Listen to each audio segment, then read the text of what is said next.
Olá, vamos estudar hoje medidas de capacidade, medidas de temperatura, medidas de tempo. Vamos começar pelas medidas de capacidade.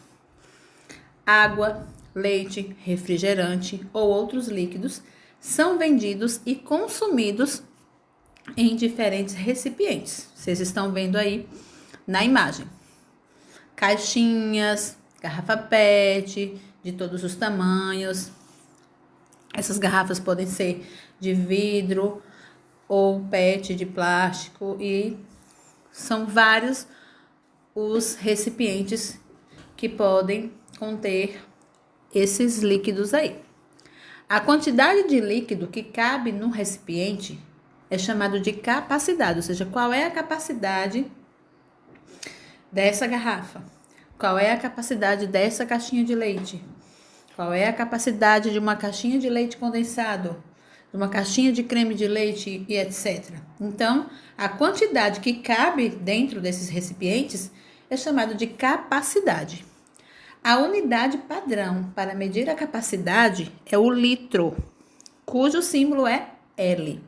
Então, quando você pensar medida de capacidade, lembra logo dos líquidos que ficam dentro dos recipientes.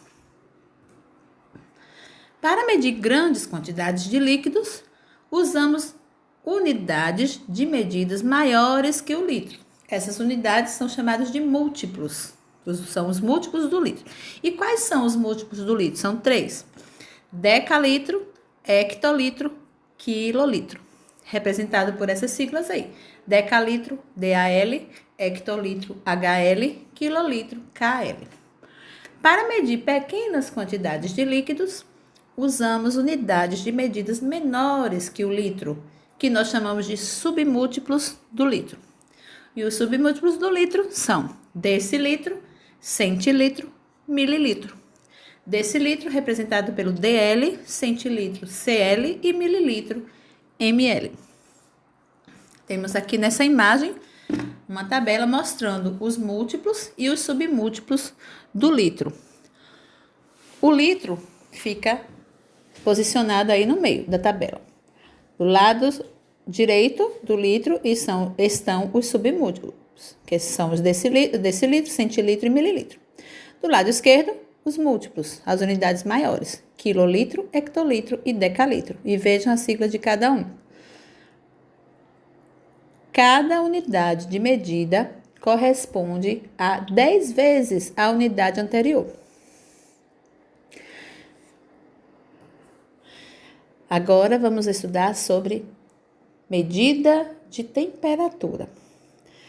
A temperatura é medida por um objeto chamado termômetro. Com certeza, aí na sua casa deve ter um termômetro. Em geral, os termômetros mais comuns são os de mercúrio e também temos os termômetros digitais. Aqui nós temos a imagem de dois tipos de termômetros. Esse primeiro para medir a temperatura corporal. Esse segundo para medir a temperatura do tempo. Então, geralmente, quando a gente está com febre, colocamos esse termômetro aí debaixo do braço e aguarda uns minutinhos até que ele mostre se a pessoa está com febre ou não e quanto de febre, quantos graus está de febre. Esse outro termômetro fica lá fixo numa parede, marcando a temperatura do tempo. Quando eu morei em Minas Gerais, há muitos anos atrás, eu tinha um termômetro desse na varanda da minha casa.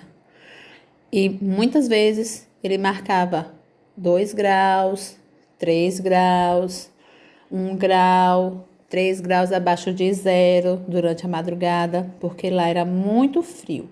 Então, não é todo lugar lá de Minas Gerais que é frio, mas onde eu morei fazia muito frio em certos períodos do ano. Agora, vamos ver sobre as medidas de tempo. Relógio, ampulheta, outro relógio, só que esse ali digital, e o calendário. O tempo Ele pode ser contado e medido de diferentes maneiras, diferentes formas. Primeira forma, o dia e o ano. Para medir o tempo, as pessoas instituíram como principais unidades de medida o dia e o ano. O tempo que a Terra demora para realizar o movimento de rotação, ou seja, para dar uma volta completa sobre o seu próprio eixo, dura 24 horas e é chamado dia. Isso nós já estudamos em ciências, lá no início do ano. E o tempo que a Terra demora para realizar o movimento de translação, ou seja, dar uma volta completa ao redor do Sol, é de 365 dias e um quarto de dia, que é chamado de ano. Alguns livros mostram também um pouquinho diferente esse um quarto de dia escrito de outra forma, mas é a mesma coisa. Contamos o ano em 365 dias e mais um quarto de dia. Assim, a cada 4 anos, ou seja, de 4 em 4 anos, esses 4 dias que são acumulados, eles formam um dia a mais. Esse dia a mais, ele é chamado de... ele é acrescentado no mês de fevereiro. Por isso que tem ano que tem 366 dias e não 365, como é o normal. E quando isso acontece, a cada 4 anos, nós chamamos de ano bissexto. O mês de fevereiro tem 28 dias, normalmente. Mas no ano bissexto, o mês de fevereiro fica com 29 dias.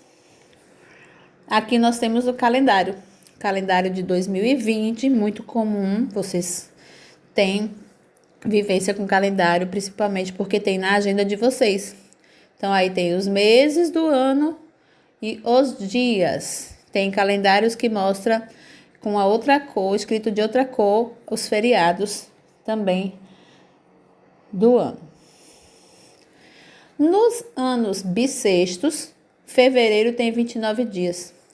Você sabia que para o cálculo de salário dos trabalhadores considera-se o mês comercial de 30 dias? Mesmo que o mês tenha 31, 29 ou 28? Então, os trabalhadores eles recebem salário. Existem leis para isso. E eles fazem todos os cálculos em cima considerando um mês com 30 dias. Não é com 31, nem com 29, nem com 28. Eles usam como base 30 dias. Agora, quais são as unidades menores que o dia? Hora, minuto e segundo. Um dia é composto por 24 horas. Então, com certeza, hora é menor que o dia, minuto é menor que a hora e segundo é menor que o minuto. Atenção! O dia tem 24 horas, uma hora tem 60 minutos e um minuto tem 60 segundos. Olha que importante. O segundo é a unidade fundamental da medida de tempo. E aqui eu finalizo essa explicação de hoje. E todas as dúvidas que vocês tiverem, vamos tirar na aula Zoom. Tchau, beijo, fui!